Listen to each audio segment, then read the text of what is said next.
राहुल सिंह पैदा हुआ।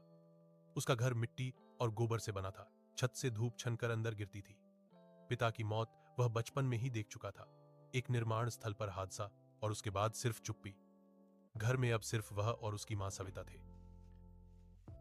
सविता दूसरों के घरों में कपड़े धोती थी। सुबह से शाम तक नदी के किनारे बैठकर साबुन और पत्थर से उसकी उंगलियों की खाल हमेशा फटी रहती थी। फिर एक साल बारिश के बाद वह बीमार पड़ गई। सांस तेज हो गई, सीने में दर्द रहने लगा। गांव के वैद्य ने बस इतना कहा, शहर ले जाओ, दवा महंगी है लेकिन जान बच सकती है। घर में पैसे नहीं थे, एक भी नहीं।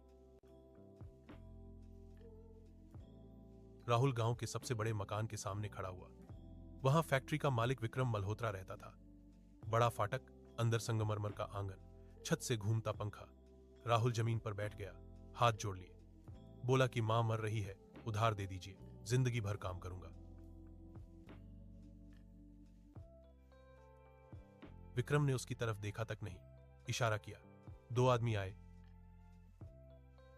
राहुल को घसीटकर आंगन में ले गए। लाठियां पड़ी, धूल उड़ी, उसका चेहरा जमीन में दबा दिया गया। किसी ने हंसते हुए कहा, गरीबों की उम्र भी क्या बढ़ानी। फाटक बंद हुआ। राहुल सड़क पर पड़ा रहा। उसी रात दिए की कमजोर रोशनी में सविता की सांस रुक गई। राहुल ने उसे पकड़े रखा देर तक। सुबह नदी किनारे उसने अकेले उसका अंतिम संस्कार किया। धुआं आसमान में घुल गया, उसकी आंखों से आंसू नहीं निकले। अगले दिन वह गांव छोड़कर निकल पड़ा। सबसे सस्ती ट्रेन में खुले दरवाजे के पास खड़ा होकर वह मुंबई पहुंचा। शहर पहले से जाग रहा था। शोर, भीड़, बदबू और उम्मीद सब एक साथ। उसने निर्माण स्थल पर काम किया। सुबह 5 बजे लाइन में खड़ा होना, ठेकेदार की उंगली का इंतजार। चुने गए तो काम, नहीं तो भूख। नंगे पैर तपती जमीन पर सीमेंट की बोरियां उठाना, धूल फेफड़ों में भर जाना। किसी के गिरने पर काम नहीं रुकता था। फिर ढाबे में बर्तन धोए, घंटों खड़ा रहना, गंदा पानी, जलते हाथ, मालिक की डांट। फिर रेलवे स्टेशन पर कुल्ली बना, दौड़ते हुए प्लेटफॉर्म पार करना, सूटकेस उठाना, कम पैसे लेना। पुलिस आई तो भागना, रात को फुटपाथ पर सोना, बारिश में भीगना, सूखी रोटी को धीरे धीरे चबाना। साल बीतते गए, उसकी पीठ झुक गई, हथेलियां पत्थर जैसी हो गईं।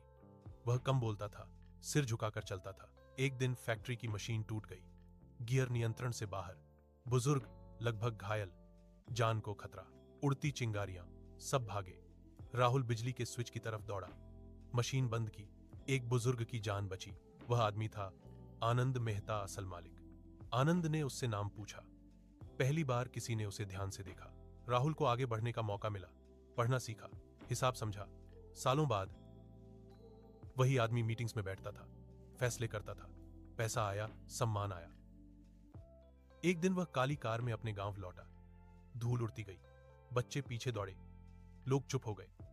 वह सीधे उसी फैक्ट्री में गया। विक्रम मल्होत्रा के सामने कॉन्ट्रैक्ट रखा गया। नाम पढ़ते ही उसके हाथ कांप गए। राहुल सिंह। फैक्ट्री बिक चुकी थी। नई व्यवस्था आई, मजदूरों को सही मजदूरी,